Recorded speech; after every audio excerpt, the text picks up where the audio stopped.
Okay, so good afternoon, one and all present here. I, Nabila Kazi, Assistant Professor, Department of Information Technology.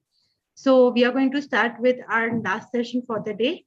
So it gives me an immense pleasure to propose the introduction for our resource person for the day, Dr. Liji Santosh, who is IQSC coordinator as well as vice principal of our college. So ma'am has been doctorate in economics and has 25 years of experience in teaching undergraduate and postgraduate students. Ma'am's research career has started in 2005 by taking up a project with NABARD as a research assistant. Ma'am's major area of research projects were on bank linkage, credit worthiness of women in Maharashtra, Tamil Nadu and Kerala. Ma'am has also completed her funded research from University of Mumbai on spiritual tourism, that is a case study of Shirdi in Maharashtra. Ma'am has also published and presented papers at national and international conferences. Ma'am has also delivered talks on self-help groups, gender equality, gendered experiences, gender and climate change, studying abroad with scholarship, okay, research funding and lockdown musings. Ma'am has also been delivered sessions in different university, which includes Central University of Kerala, University of Mumbai, SNDT University, and many more on the list.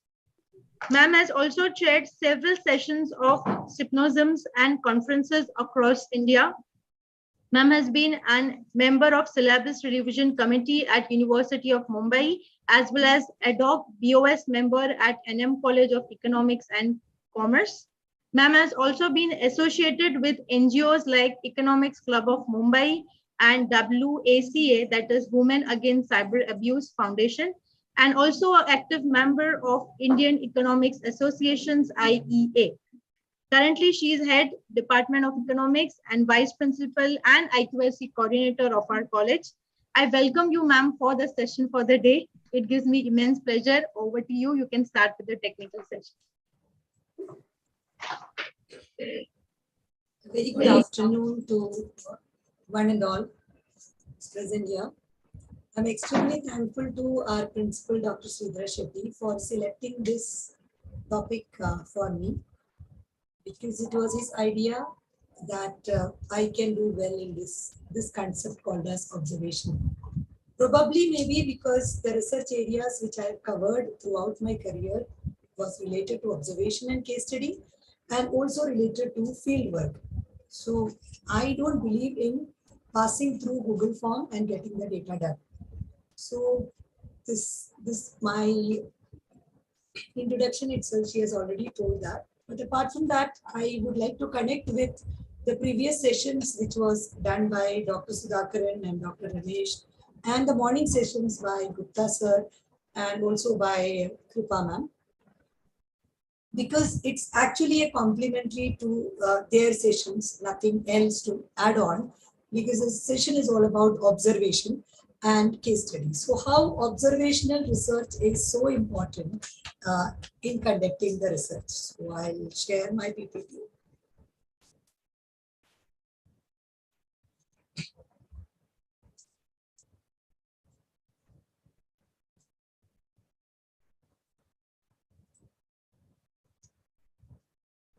So if anywhere the PPT stuck, so let me know, because sometimes there is some problems with it.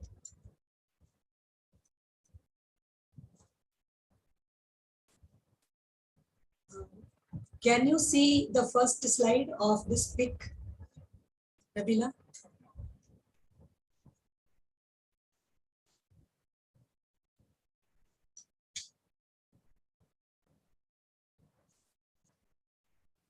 Yes, ma'am. Nabila ma'am is not there, ma'am.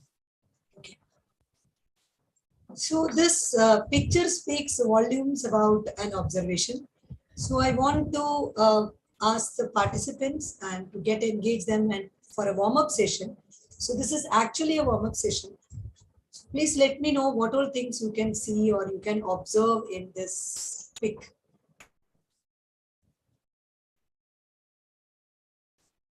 Zainab is saying there is no picture visible. That's why I asked you like whether And your it's PPT is possible. not visible, ma'am. I think there is some sharing issue. Now, can you see? Yes, ma'am. Yes. Can you just see this picture now?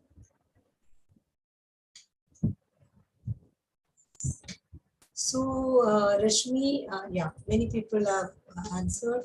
Vijay sir, Disha, and Jasleen. So, can you just tell me what all things you can see in the picture? And what makes this picture very different, or what should not be there in this picture, according to your observation? It's a warm-up exercise for an observation method. So, please tell me this.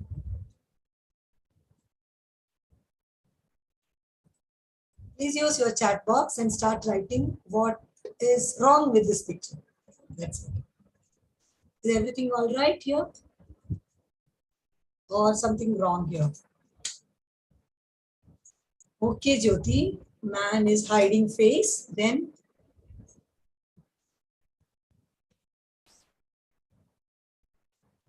beach with ducks. Okay, but something which should not have been there is present here in this. Some duck's head is white and green. Okay.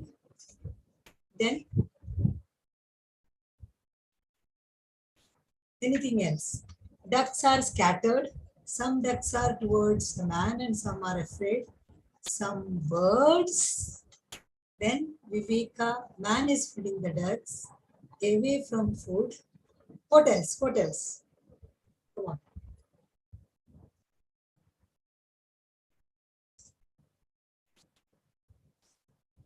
Some ducks are not in water.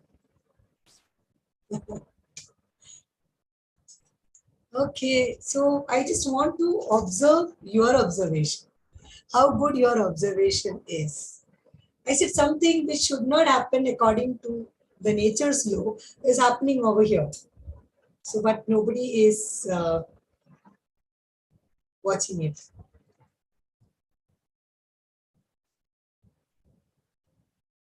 Yes.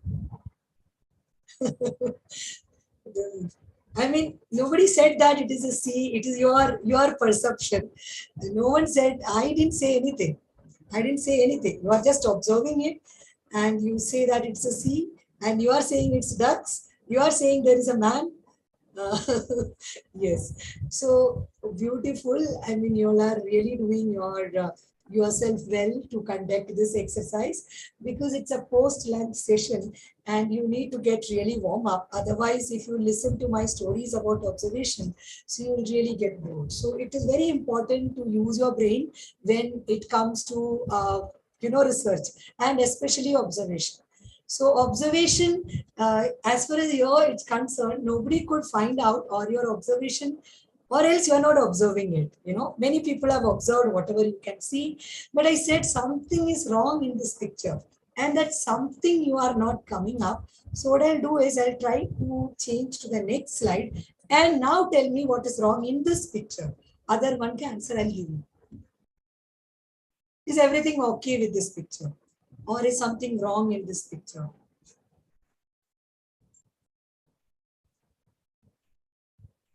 Priya says no, nothing is wrong.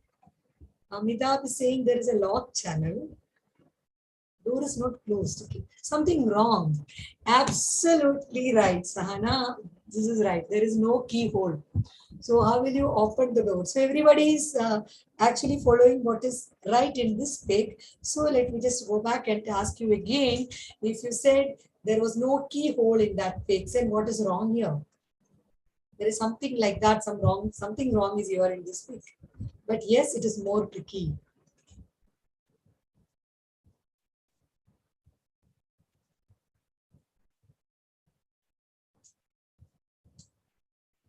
Yes. So people are still thinking, dear colleagues and from my academic fraternity, you can see who is this? This is not a duck. Okay. This is a pigeon, and the pigeon cannot be the water. That's what I wanted to show it to you to begin with. So for a successful research, a successful observation is very important. So with that, warm-up game, let me begin this session on observational research design. I hope you enjoyed playing the game. Yes.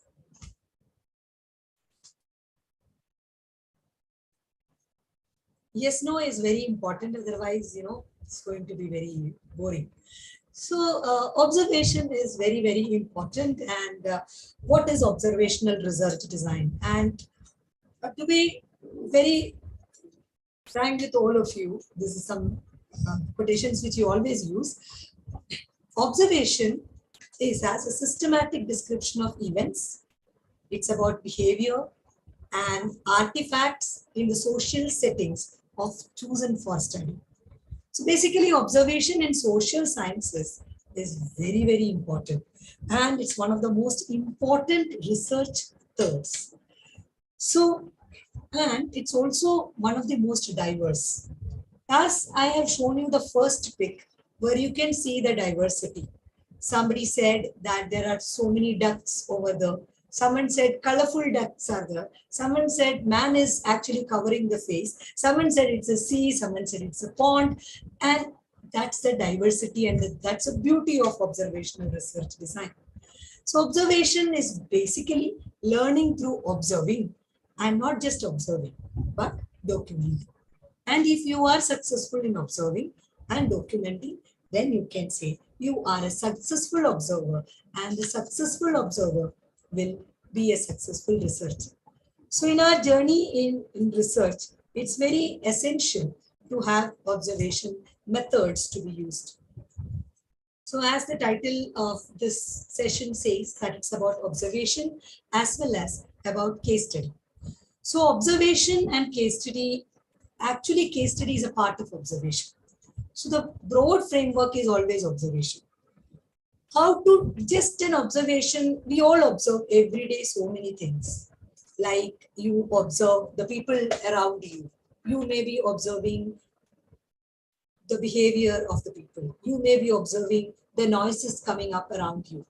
You get attracted, distracted, and everything. But what should be your focus? That is what observational research design actually teaches us. So it says that there is a scientific method, and which should be carried out on a very systematically, purposefully, and on the scientific grounds. So here we will be going ahead with a lot of methods to be studied in observation. So what all things observation can involve, as just I was telling you, it's all about just watching people, their observation, listening to everyday conversations, interviewing individuals, and focus group interviews, like as all the previous people have already spoken about this, questionnaires, and also checklists. So there will be questionnaires, and you will have a checklist along with that, whether all your questions are answered properly or not, and so on. So in coming up slides, I'll be sharing with you a lot of, the incidences which has apparently come across when you do an observational research. So observational research design has got some parameters and some ideas, roadmap to go in. Like it starts with a research aim. So basically, what is a research aim? Its main method in a project, or one of the several complementary qualitative methods. So observational research, the moment you think it, like it's obviously it's a qualitative research, but it also as a part of a mixed method. In qualitative research, we do more observation than in the quantitative research. Observational research needs a lot of access to the field. So what is this access to the field? It's like identify and define a specific field for observation. So when you take up your PhD research, or when you want to write any research paper, you have a theme or a topic in your mind. So as the first speakers of the session told in the beginning, like you narrow down your topic and you start focusing on the area.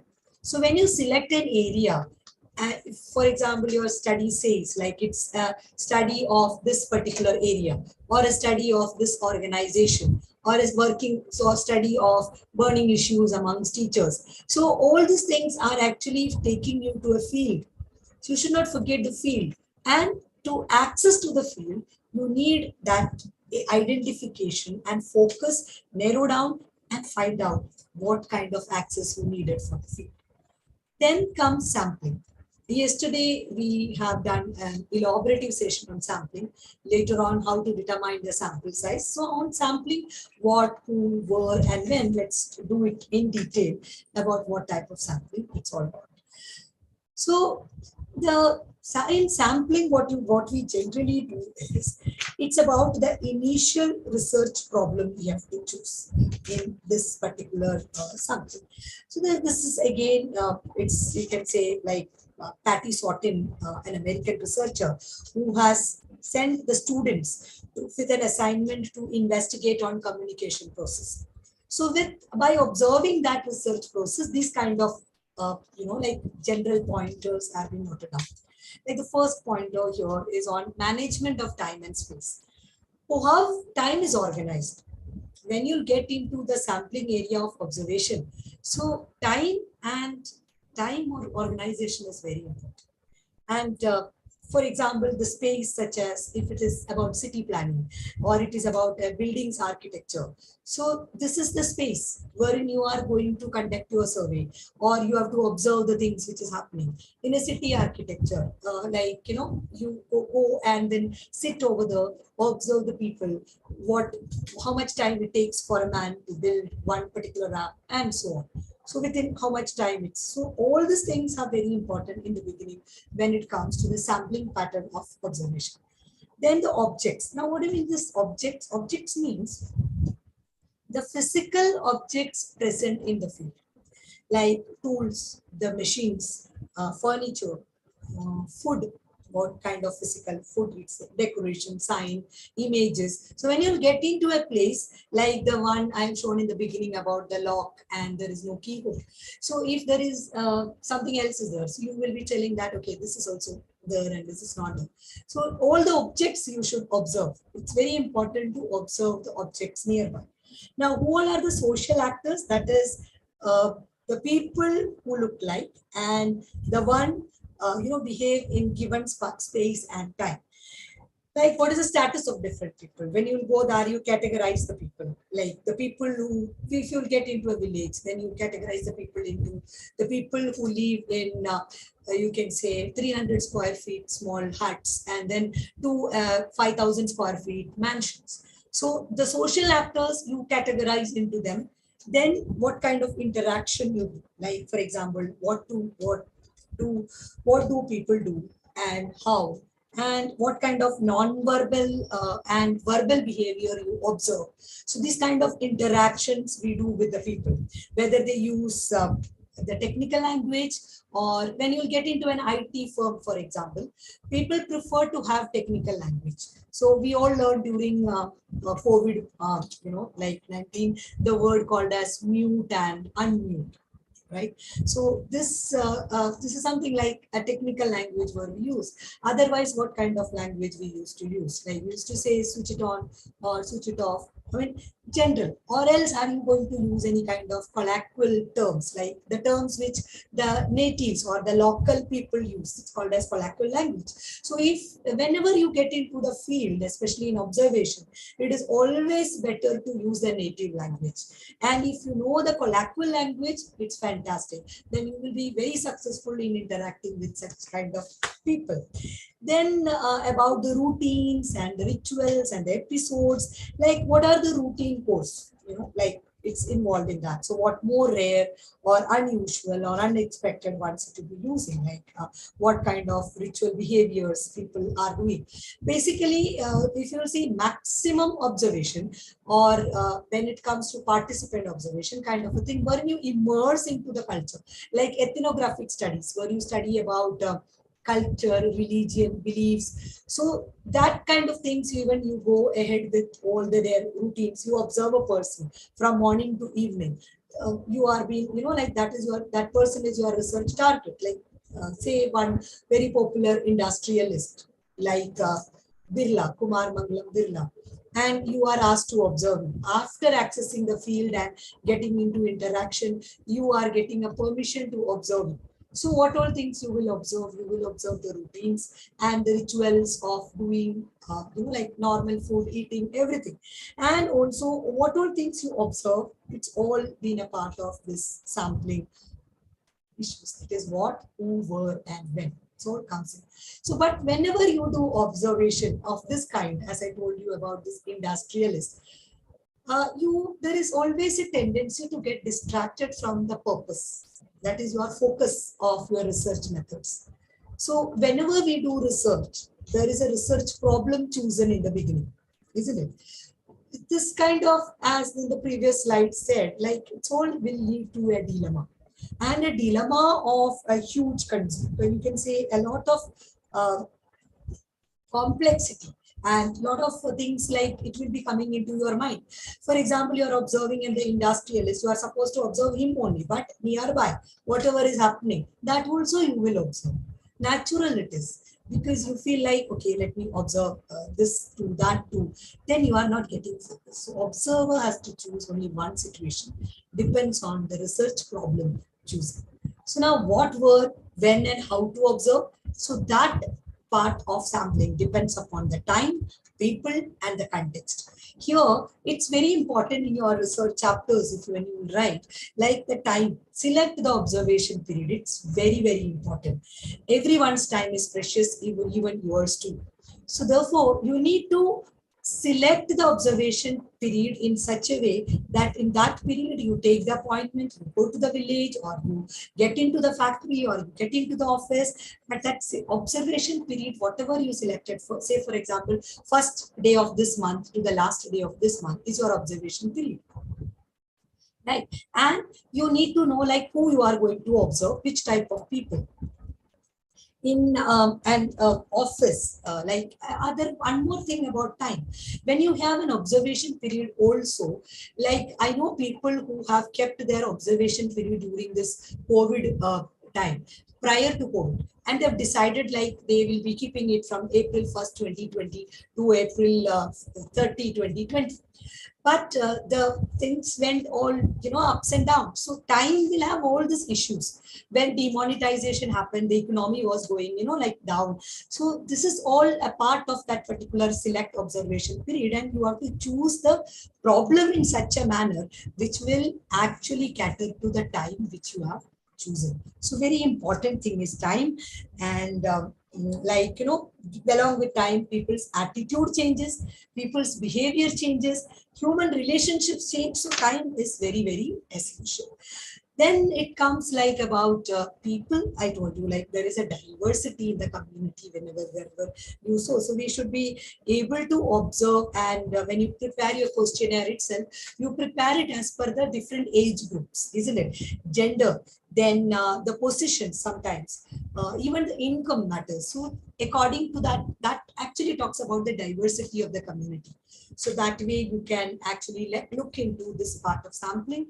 And then comes which context, Atkinson has written about this, which area of context we should see. Like this here, I can easily give an example of the teachers. Like front stage and backstage context. Like when you observe one set of community, like teaching community, this is just an example. You should see like what's the front stage and the backstage. It doesn't mean that the teacher's personal life. No, the teacher behaves differently in the class. The teacher behaves differently with the parents. The teacher behaves differently during the tea break. Am I right? Yes, participants, am I right? The teacher behaves differently. So it will be different in when they interact with, like the speech in the classrooms. To the parents, it is different, but it will be very different when we sit with our colleagues and have a cup of tea. So this is very obviously seen from the context point of view. So yeah, almost everybody is agreeing with my point. So this is related to the area of, as I said, about the context. Now, who is an observer? So an observer is the one who obviously into research and want to do something related to the topic which the researcher has chosen. So here the observer is either completely participating or partially participating, or completely a non-participant. Now, who is the one who is completely participating? I will tell you, there are examples like people go to the field, like Krupa ma'am in the morning, she said, she goes to the field, she stays with them, and sometimes, she only talks their native language, and then she immerses with them, she adopts their culture, and then she does everything, whatever is related to their culture and everything.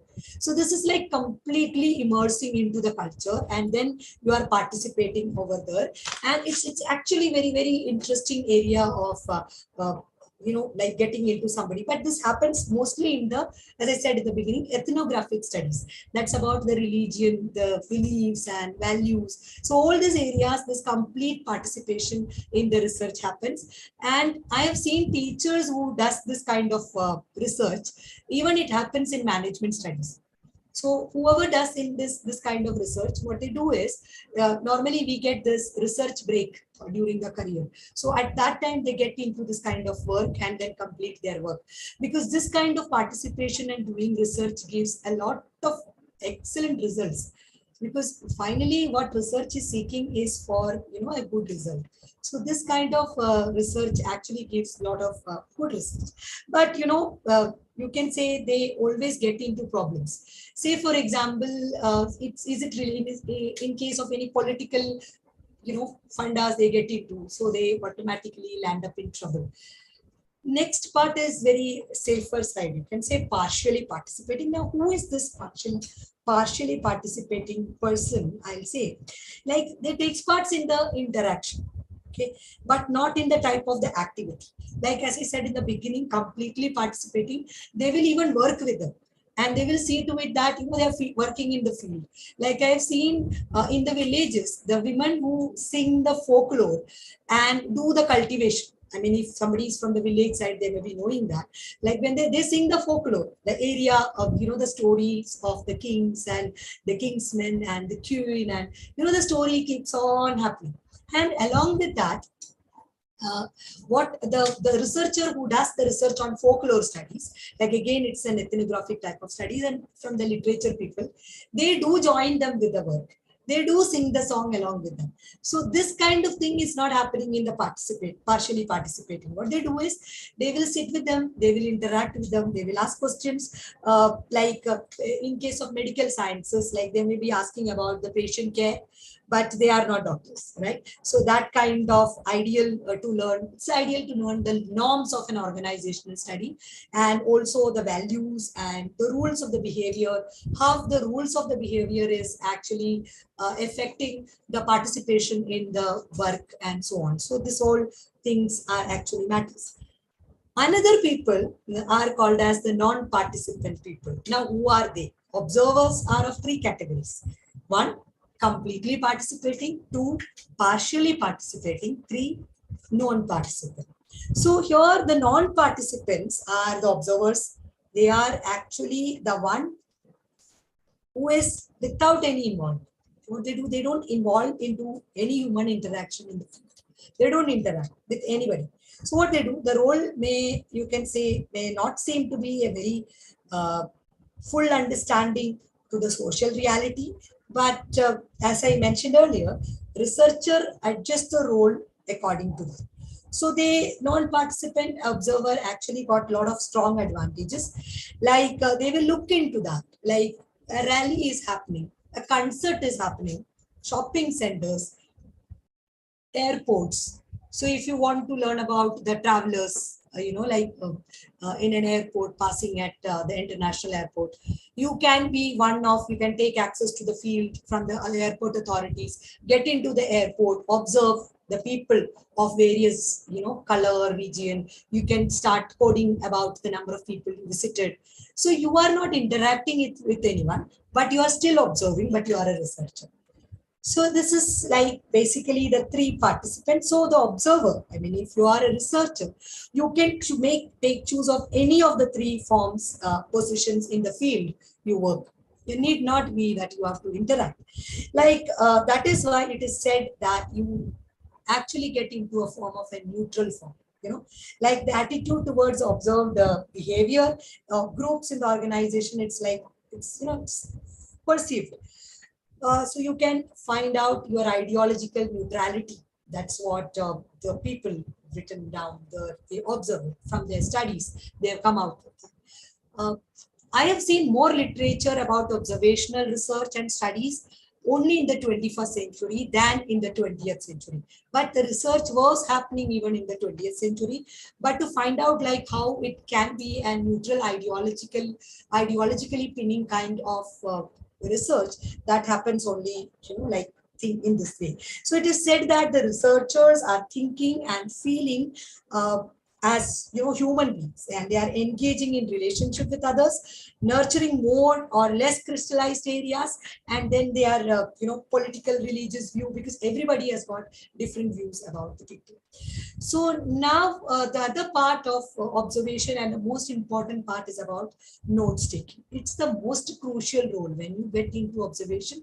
You need to have either your notebook ready, or you need to either transcribe, or you should record, but like you should take the notes regularly, because you should know, like it's very important, and the most important principle in observation is notes taking.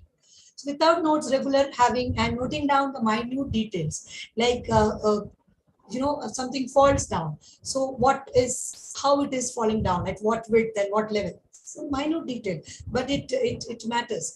As in the beginning itself, that's why I've shown you the pic of those ducks, and there is a pigeon in between. So it's a very small minute details, but it goes unobserved. And a successful researcher is the one who notes down all those unobserved and unnoticed things, and then make notes of that and see to it that what's happening on there. So then the reactions of the observed people. These reactions of the observed people, I must say, there is another slide which is coming up. Like it even happens when you read the eyes of the people. So when you go to the field and then you are talking to a woman, and you are asking about, like, how happy are you, or is it okay, fine to have you? So nobody is going to give you a truthful reaction. Believe me, nobody is going to tell you the truth. So they will be telling, most of them I have seen that, that they are in a fascinating world, and then they speak about their fascinations and their gnomes and so much. So, but at the same time, if you look into her, she may be looking into the other person and maybe smiling, or her eyes may be talking something to the other person. So the reaction, will give you a lot of things. So how can you get better reactions? By asking right questions, like how today morning on questionnaire sessions we were taught, like, so the reactions are very important, and you note down the reactions. This also gives a very, can say, a very good weightage in social sciences. Like when women borrow money, they are more scared about it, because they don't like being in indebtedness. So the percentage of women borrow money than men, the social data says it is comparatively less. Describe rather than make judgment. So this is another area. Avoid quick and unjustified generations or stereotyped typifications here. So don't think like, okay, she looks at the person in that way, so that means she's rude. No, don't give the stereotype justifications over here. You have to describe what is the reason behind it. Record and transcribe is something like which nowadays all the interviewers do while doing that, and it's a beautiful one. So while transcribing the recordings of yours, as Kripa said, like, you need to write down, don't dilute it at that stage. Later on, when you will keep on, observing and observing and observing, then you will realize every minute details which you have recorded has got lot of importance.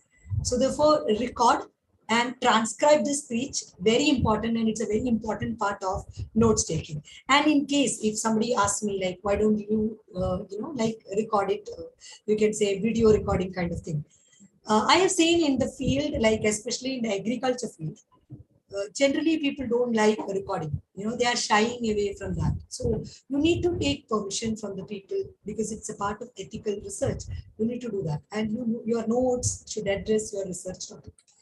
Whenever you write down the notes, this happens in the interview methods. Whenever people go for interviews, then in order to make the person sitting in front of you very easy, you need to ask about, like, when you're going to a hotelier, my recent example, and you ask the person, like, how did you want to know something else, but how can you ask that your topic directly? You cannot ask. So therefore, you have to make the person very easy with how did you start with. It's a very progressive institution. So these all are like how to ease out the person to, to know more about the topic which you are related to.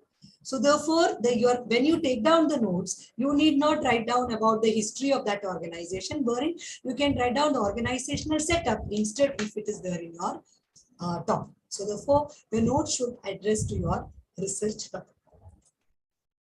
Now, what are the characteristics of effective observers? One and the most important thing is having an open, non-judgmental attitude. Very important. You should have a very open but a non-judgmental attitude, because the moment you judge according to your beliefs and your thoughts, then you're finished. Then your observation goes wrong. So you don't mix up your feelings with what you observe. You just see, you write what you see, nothing else. Being interested in learning about others. You should show your interest to learn about others. Then only they will opening up and they will be talking about, what it is all about. And being a careful observer, recorder, and you should be a very good listener. You should listen to what others say. During the entire process of interview, you should basically keep quiet, just put one question and listen to their stories. And believe me, they come up with beautiful stories, and you will get the crux of the research from the stories itself. So being open to the unexpected. I must tell you, this is reality. You should be open to the unexpected when you are in the field and observe things. Sometimes you may ask to go out of the room, although you have taken the access. So it's not expected for you. Sometimes many people, when we interview with women, the men says like, I am not liking it, you just get out from here. This is all common part of observation. But you should be very patiently doing it, because you have gone there with a purpose. You need to extract things for the purpose. So I hope up to this, it is very clear to everybody. Yes.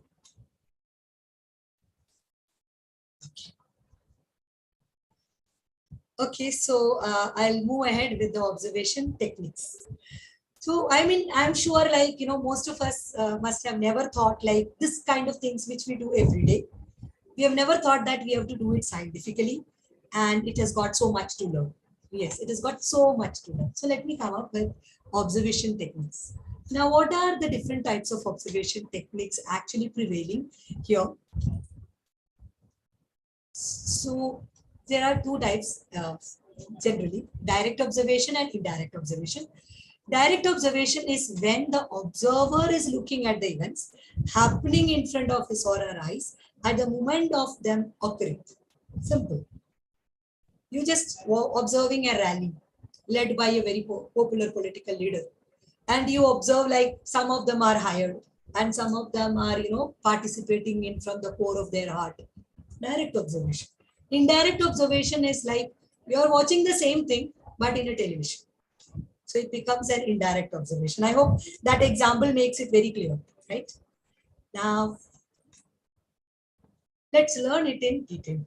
It's very important to learn it in detail. Direct participant observation is one of the most, you can say, the classic research method which we use in the organizational studies. So the teachers from the management part, or the teachers who get into organizational studies, for them direct participant, like you can say direct participation observation is wonderful. So why direct is important is like you can active observing the events of doing it well. But when you get into direct participant observation, I have seen that it is, like it's a lot of time consuming. It takes away your time. And sometimes it is even stressful, because it's not necessary that every time the people are ready to, you can say like, cooperate with you, and they may not be. So yes, and you should get direct participation gives you a lot of data about the social practices also. But you need to be, like as I told in the beginning, you have to get immersed into the group and then you have to get into the group. So it can be dangerous at certain situations. Like for example, if you're going to a jail to observe the criminal cases, or a situation of heightened conflicts, like if it is ethnic or highly religious. So it will get into conflicts and you will be unnecessarily in trouble. So all those things you should keep in mind when you get into direct participation. There is another area, this is I told you about organization studies called as direct, but it is a non-participant observation. Very interesting area, I believe it is. And all of us can try this. So here what we have to do is, like, you are getting into an organization, any organization, whether it is in a school or a college or a firm, you know, and you can get over there and you are doing a direct you can say, I can give you an example, like a friendly foreign, a friendly cousin from abroad. So one of your friendly cousin is coming from abroad and coming to your home, and they're sitting there. You are not going to say A to Z about your family matters to that person, right? But you definitely interact. So this is called as direct non-participant observation. So you're positioning as an outsider or like a guest, and you look into the people and you can even ask questions. And this is about the skill. It's all about your skillful act. Someone in the beginning has written about the skill. Yeah, it's about the skillful act matters over here. You can even get into their lunch breaks, sit with them, but you're not directly participating in their work. But you are just, for some time period, you have taken some permission, getting into the. So even you can even catch up in the narratives of their office gossips and so many things. So direct non-participate observation is, you can make it turning into a social situation. So I have summarized this direct non-participation observation as writing it below that, it's all about influencing other people simply, now not doing anything, but your own presence. So your presence, it should influence them and they should come up with their ideas and you should talk to them. So you are not directly involved over there, but you are indirectly involved, and then you are getting as a non-participant, but you are directly there. It's not a non-participation. You are there. Direct non-participant observation, it is called as. So the people are become very comfortable with you when you go in this manner, and it can happen, and it's possible for all of us to do that. And you can do with their daily routines and everything. Another thing which is all about the indirect observation. So here the researcher does not participate. Okay. So direct and direct non-participation over there, like researcher is participating. So here, as I told you, you watch through your television matters or the video recording or through your YouTube channels, written materials. You observe things through reading also, isn't it? While reading also, you can observe so many things. So it's all about video recordings, about written materials which you have. So indirect observation happens through that. So various techniques of indirect observation is about the physical trace evidence and field visits.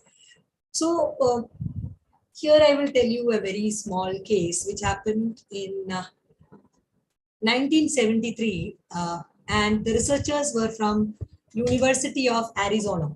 Arizona is in USA, you must be knowing. So it's about the case of rubbish bins. So what is rubbish bins? I mean, let us interact a little bit. Can someone say, like, what is rubbish bins? Rubbish bins means what? What is rubbish bins? To see now, I cannot make you people sleep, right? So I need to interact continuously. So what is the rubbish bins?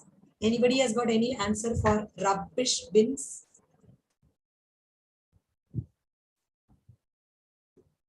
Dustbins, yes. Thank you, Kalpana. So it's about the dustbins, yes.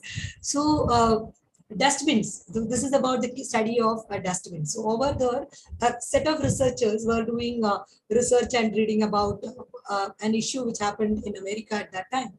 And the story goes like this, the case goes like this. At that time, there was a very huge shortage of beef in USA. And so obviously the result which we expect will be the people end up eating less meat, isn't it? But when they checked their rubbish bins or their dustbins, which is actually kept near the doors at that time in the US, it was found that more meat was found in the dustbin. Ironically, what happened was when people heard that the price is going to increase, so they started buying and storing of more meat, which they couldn't consume and they had to throw it away. Or else they purchased so much of cheap meat at that time, which had more fat content in it, which they had to throw it out. So therefore, what people react at times in front of you may not be their real life. So the story of rubbish bin talks about this kind of contents of real life at that particular period. So it's about the garbage project, which was taken up by a group of people from University of Arizona, and people, as I told you, people in the beginning, they buy larger quantity of meat and they store it at their home, and they could find it out like it's all about.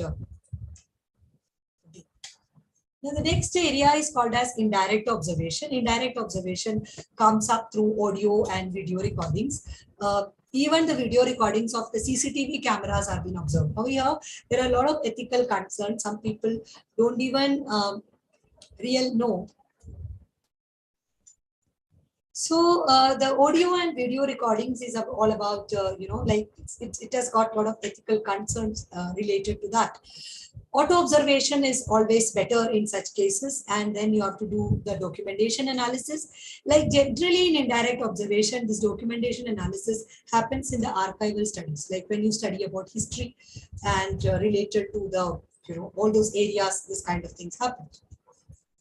And over there, the content analysis has been taken up with the help of themes and keywords. Then there is huge things to talk about the narrative analysis, like where stories and events are narrated. So here in this kind of, you can say, auto observation, you can see the interviewer's observation. Yeah.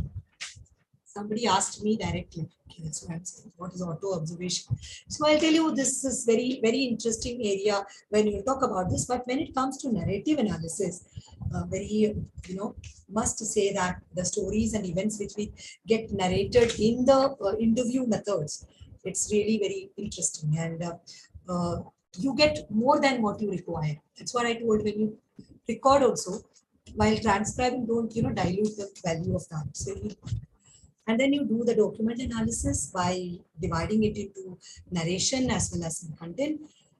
The next one is about indirect observation. The modern age observation is about observing internet, and that's called as ethnography.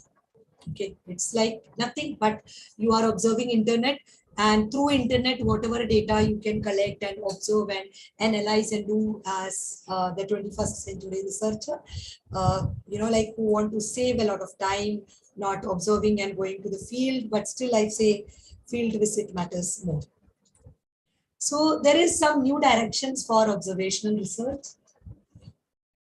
One most important one which we do in observational research, the latest one is called as sensory ethnography.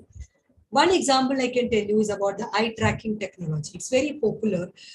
Here, eye tracking technology, when you use all your senses, like how your senses are actually, through your senses, how somebody can observe it. So it's one of the eye tracking technology. It's been used in marketing. Is that like if your eyes are jumping out, expressions when you look into ice creams, and you love to see that, and then the marketeers use this kind of technology to sell that kind of products more. So this is there are technology being used to use your the retina rotation, and then how it is.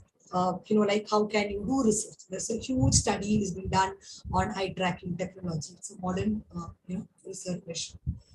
Now, this part of my thing, I am ending with this kind of a pick. Now, this is another exercise for you because I don't have much time to talk more on, you can say, on observation. So let me just ask you, like, what can you see in the pick, and what is your analysis according to what I taught right now or what I discussed right now? what is your analysis about this week. Please write down in length. I'll give you 1 minute time to write down.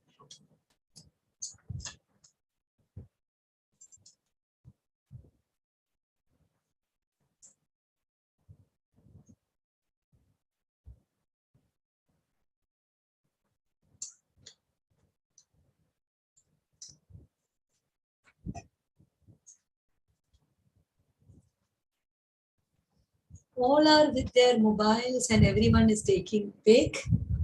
More people are busy in their cell phone. Reading book has become a rare phenomenon, hence everyone want to capture it. That's very nice. The reader is object of amazement for the selfie of this generation. Absolutely, absolutely right observation. People are video recording. Yes, very nice. Very nice. So I go with what Nidhi and Kalpana ma'am has said, like, it's all about, it's an amazing thing now because of people don't read.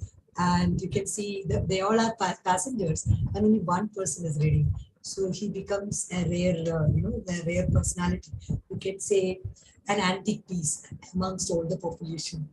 Absolutely. Absolutely, Riaz.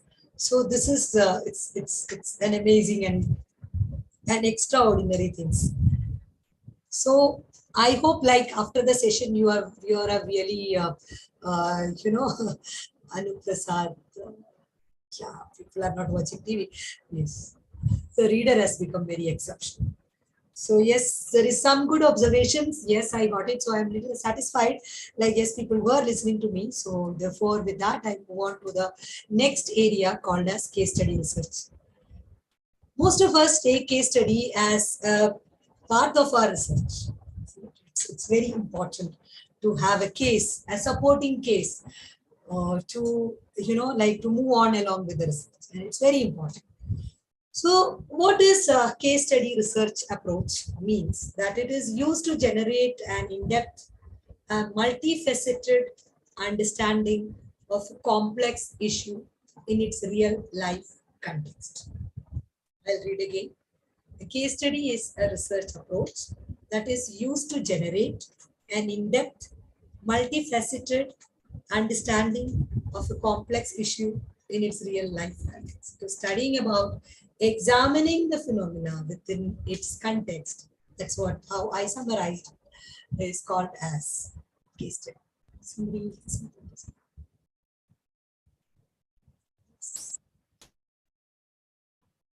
So this is an extract from a book which I've read recently on types of case study.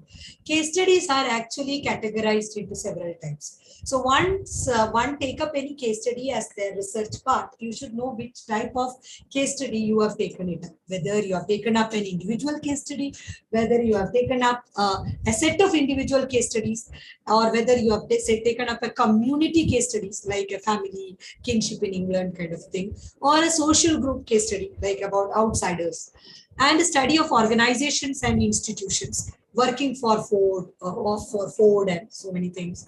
Studies of events and roles and relationships like housewife kind of a thing and so on. And so this is all types of case studies are actually existing in the world, basic in the research world. Now, how case studies stands out?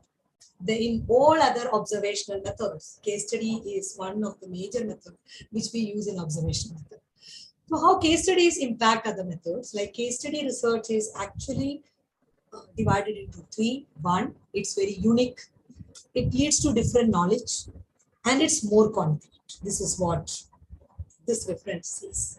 So it's very unique in its own way. Say I'm planning to study about the beaches of Goa as my case study.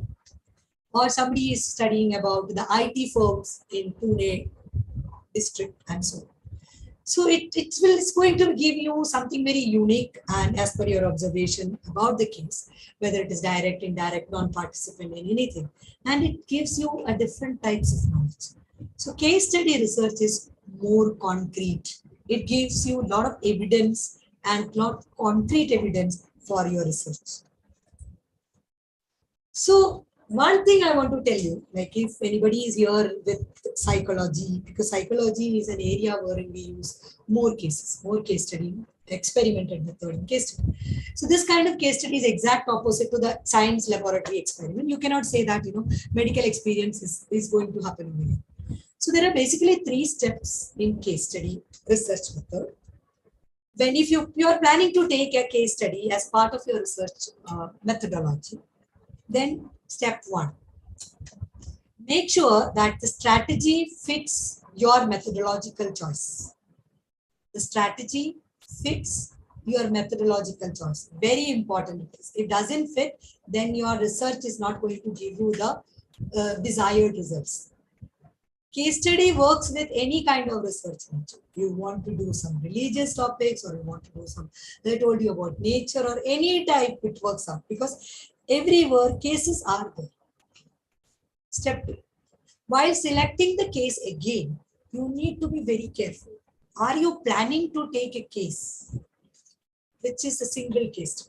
Like here, I'll take again organizational example.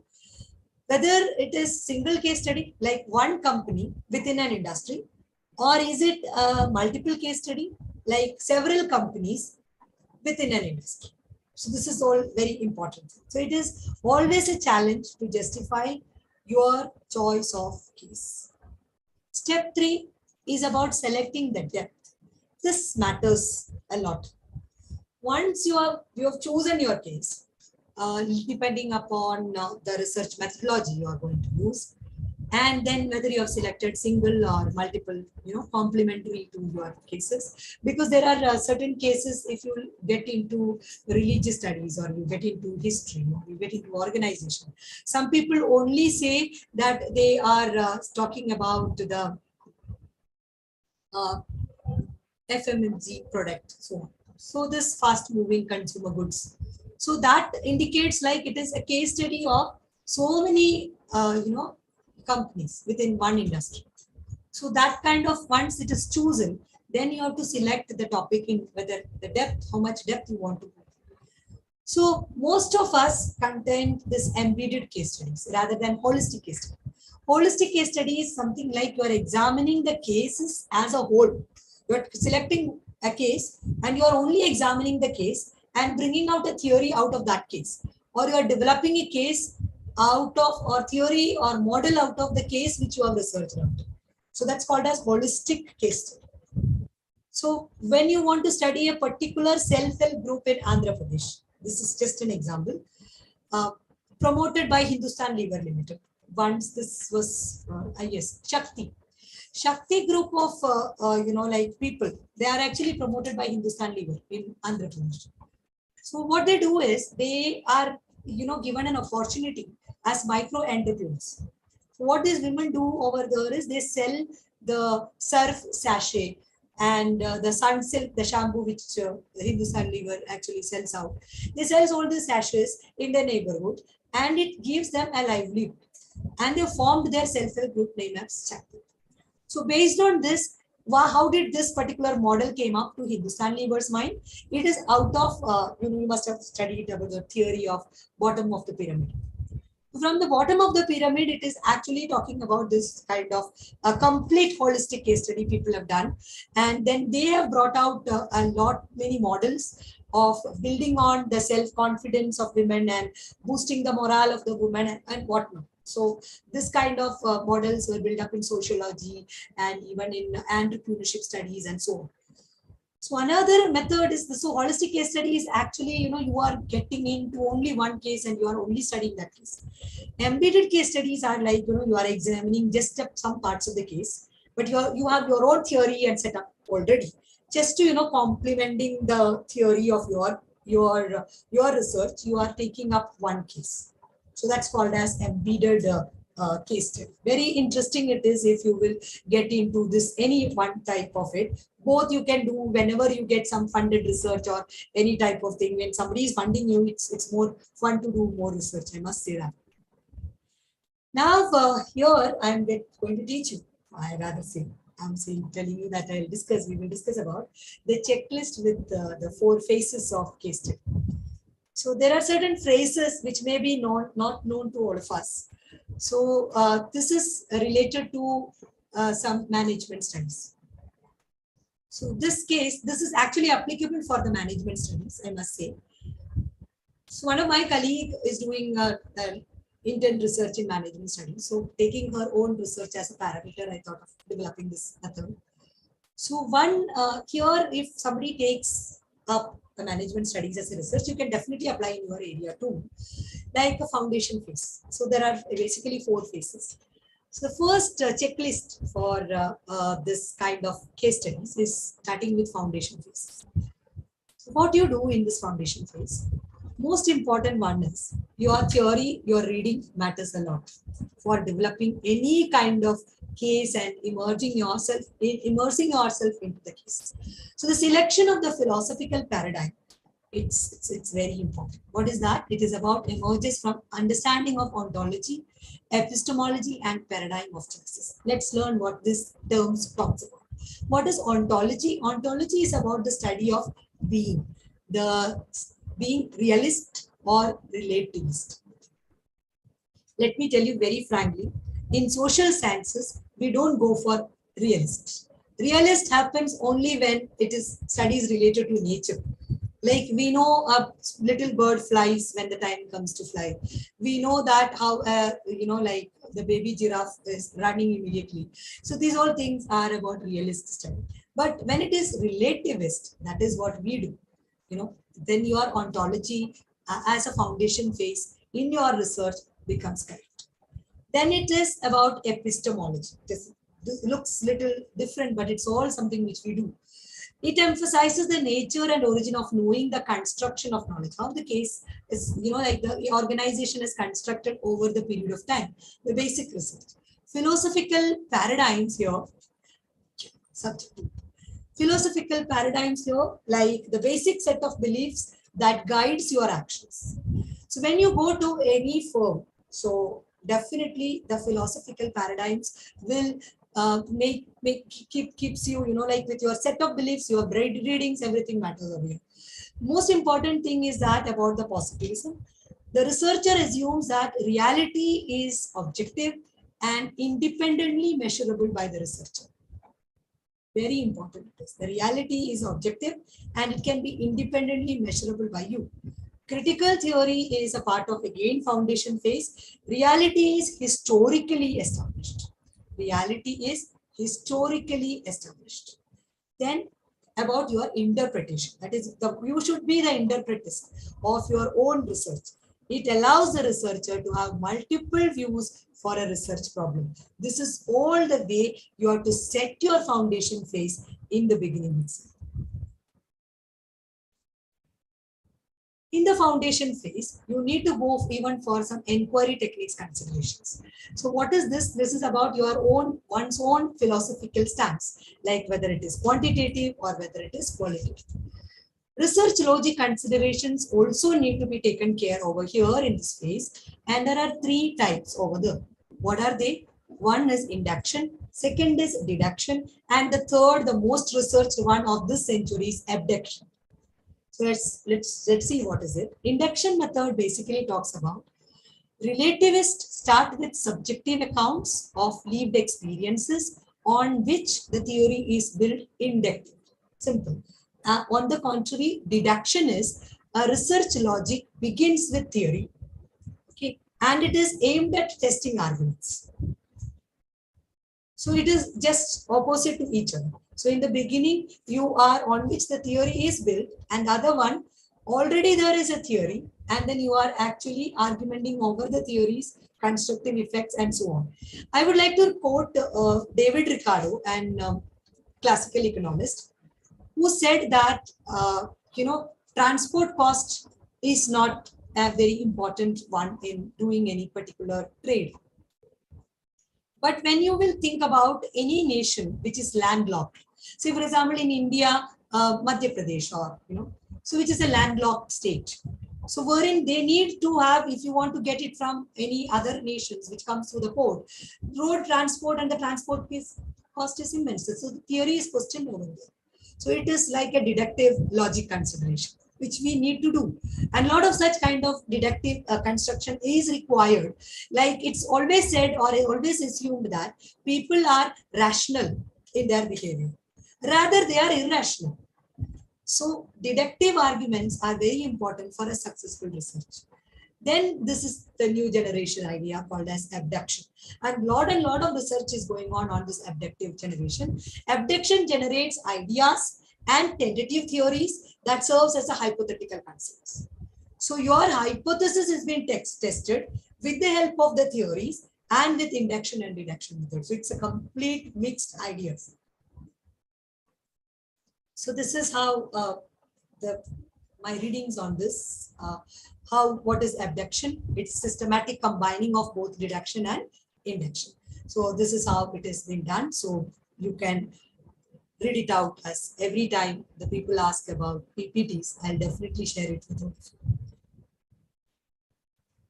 The second stage is called as pre-field phase, and the third stage is called as field phase. So let me tell you what is pre-field phase you have to see. First of all, you have to take decision about where you are going and which type of field work you are going again. Okay. The ma'am is asking for abduction again. I'll just go back. Abduction is a combination of both. It's gone ahead. Abduction is a systematic combining of deduction and induction.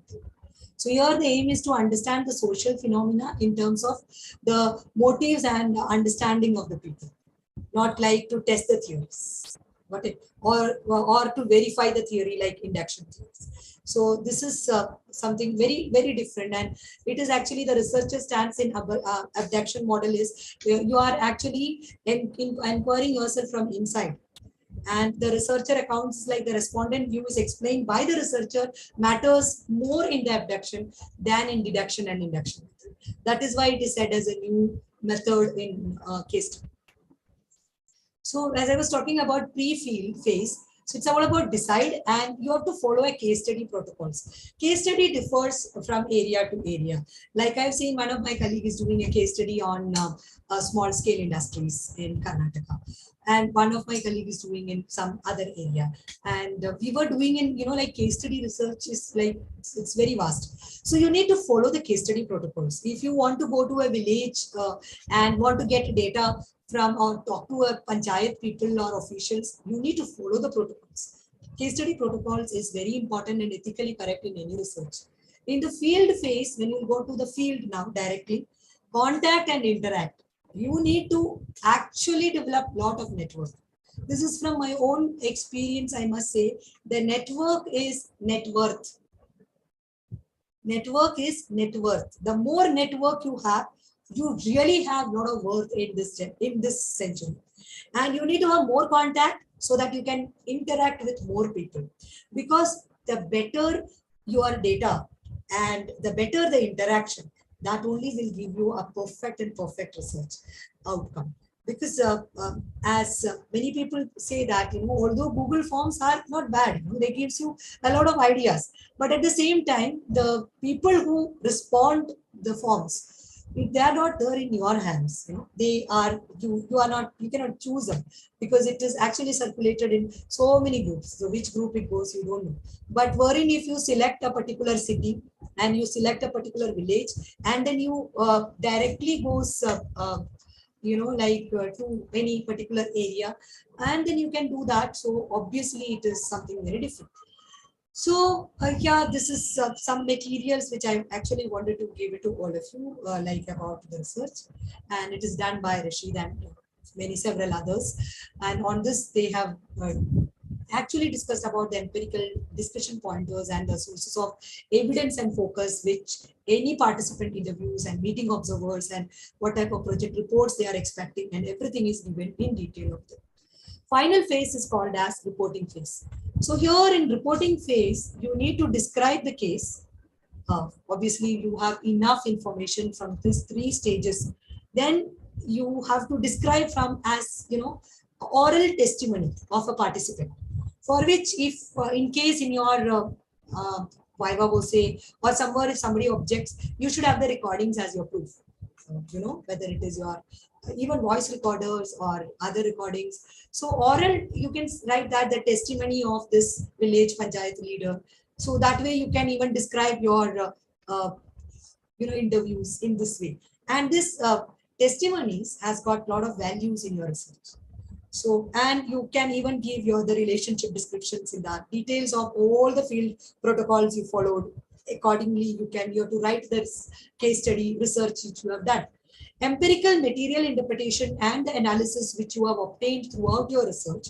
As I told you, if you are going to a village and you are going to a village panchayat or officers or municipal corporations, and wherein you are studying some health science issues related to that, and how many people are happy, and on happiness index, when you do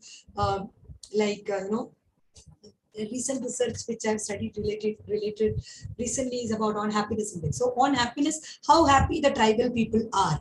So the researcher is getting into the tribals and she lives amongst the tribals, and then they actually get immersing into the tribals. So the empirical material and the interpretation of the researcher becomes more beautiful. So you write it about it. So the researcher, again, you're a department person, and she is into the area and then collecting the data, talking to them and doing abduction method, and completely concluding it and coming out with amazing research work for UNICEF. So this kind of research is obviously funded by UNICEF, and UNICEF does a lot of funding for this kind of methods on case studies, and especially on tribals of India. So, yes, there are 15 minutes more left. So, I want to give one of a non-participant case study, which I have done long back on Umoja. How many of you heard about Umoja? I mean, I have time to interact now.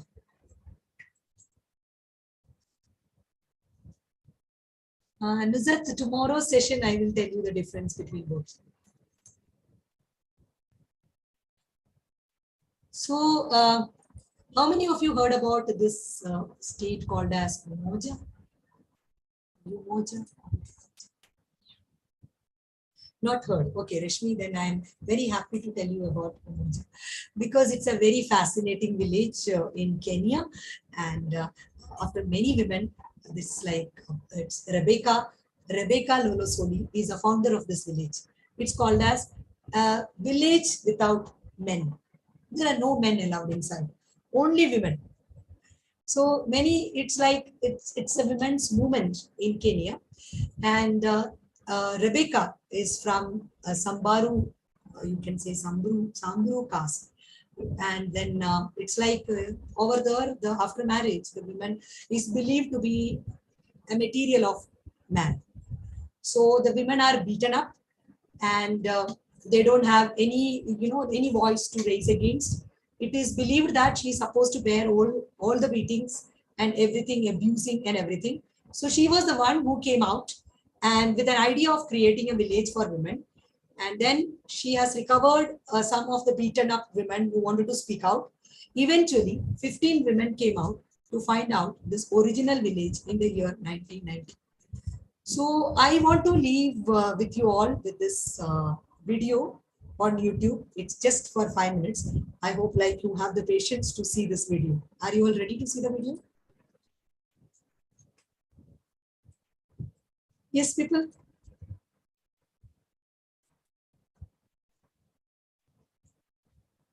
Some change should be there, no? And yes, because I believe in showing up more videos and more sessions. If your internet is good, you can definitely see the video well. Let's just list this out. I need to share this.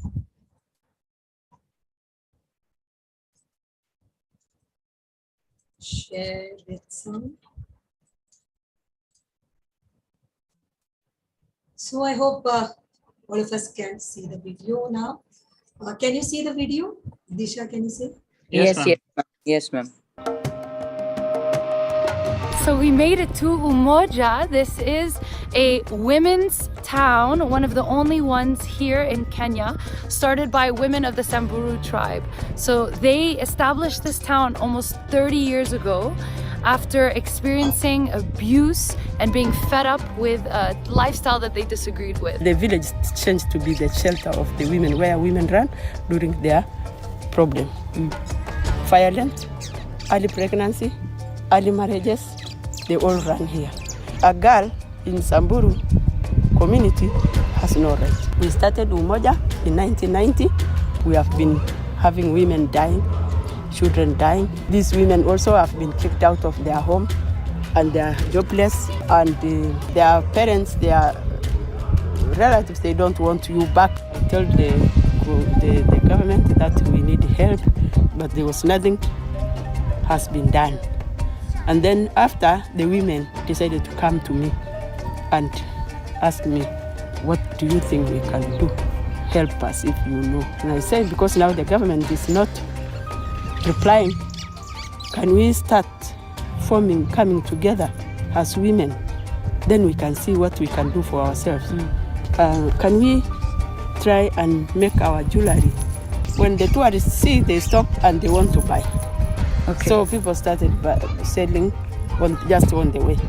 It was not easy because the men, they came and they beat the women, and they make also the clients, the tourists to run away. They beat and they take away again the money.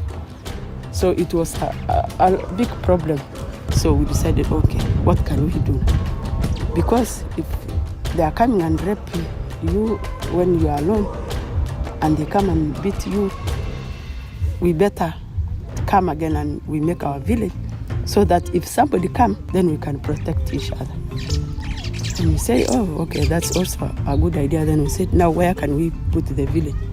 We were looking at this tree here. We better take this place here. That time, our houses were here. They were small houses, small one. You can't even go in, and we didn't have food. We are not strong even to go and cut good materials. We are only 15 women, because you know it's an unusual village. So women were afraid. They are scared to join us. When you came to start the village, had anybody done that before? No. Where women had just said, you know what, we No. want to protect ourselves, we want our independence? No. This village also is not for only a Samburu woman. Yeah. We are saying it's for all women, Yeah. black and white. If somebody wants to kill anybody here, we are all women and children. These are our children. We'll protect you until the time you go back to your place. We have never been weak. We are always getting strong. We try to empower them to do small businesses. Mm-hmm. We train here. We make them to train people where the area they live, so that this thing can grow very fast.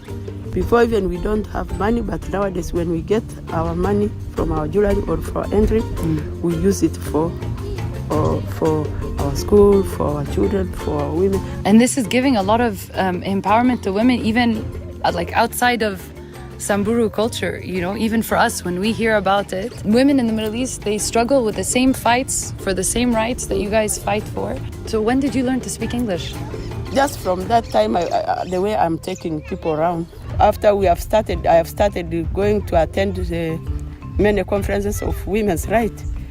Then some women also started coming to join us, until we become a big number, like 48 women. Oh, wow. When we are here, I think that's what we are doing, fighting of our rights. Being here is one of our rights, and we have refused to go out of this place.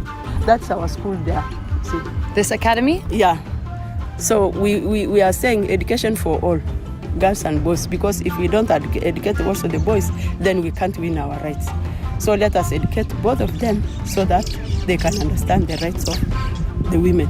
Can men ever live in Umoja? Here is where women's rule. They cannot come and rule us here. And if they want to go to be married, they can go, because we can't stop them having their life. We don't have men living in Umoja, but we have our sons. When they get job, they can live maybe in town. The sons come and visit their mothers and go. We love them because they protect us. We raise them up well with that knowledge of respecting the rights of the women. It's beautiful that you're doing this 30 years later. It's so strong now. Yeah, The sons protect you now?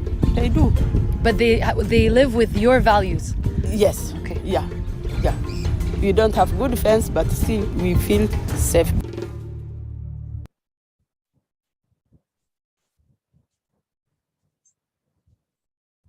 I hope that was fabulous.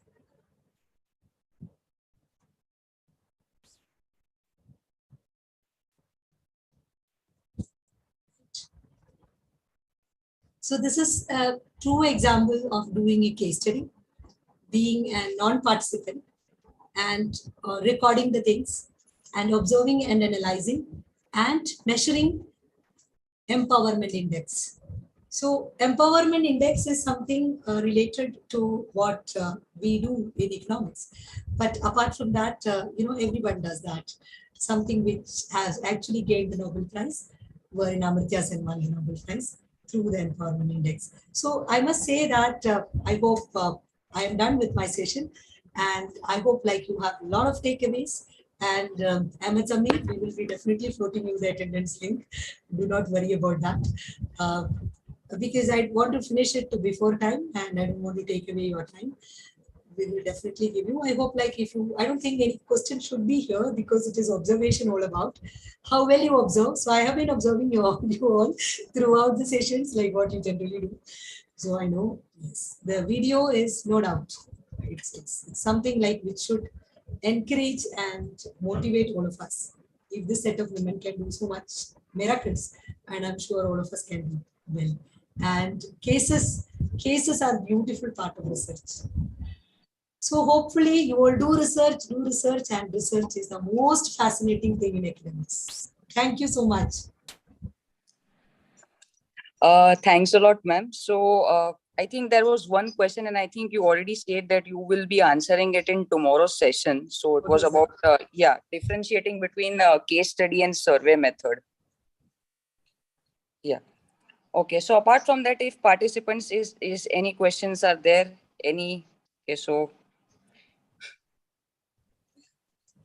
I don't, because it was very self-explanatory type yes, of as usual, I think from ma'am, this is the way. So we all know ma'am since a long time, and this is the way if there is any topic, she'll always teach in a very simple and an easy way to us that, it will look very fascinating. And always the examples which ma'am has always given to us are something, which are different. I think throughout the session only there were certain examples, all were not, very extempored in answering. They have to think and then they were able to relate, So first thing very sure is that we got a lot to know, different things from this session. Yeah, I want to say something I forgot after showing Disha, I'm sorry. This is something which is the most important takeaway from this session. So last question to all of you, including Disha, you can unmute yourself and answer also. Like, what do you learn from this?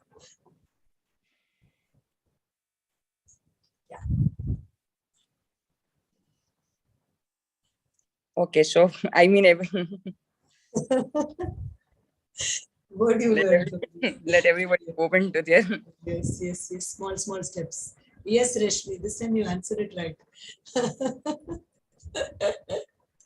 Yes. So I want to say, never underestimate the importance of small steps. It's very important in life. So never underestimate the importance of small steps. What you said, no? Small examples. So I was actually recalling. Yes. Yeah, it's always great if, we can relate any topic with layman examples or something which everyone can relate, then it will be more fascinating. I mean, the journey of learning will become more fascinating. And I think that's what happened, ma'am.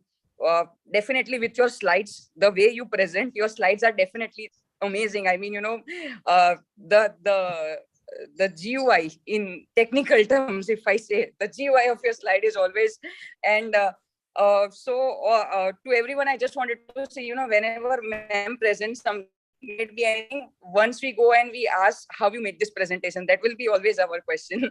So thanks a lot, ma'am. It was like amazing session, and all the things, which we have covered, were great in learning and understanding.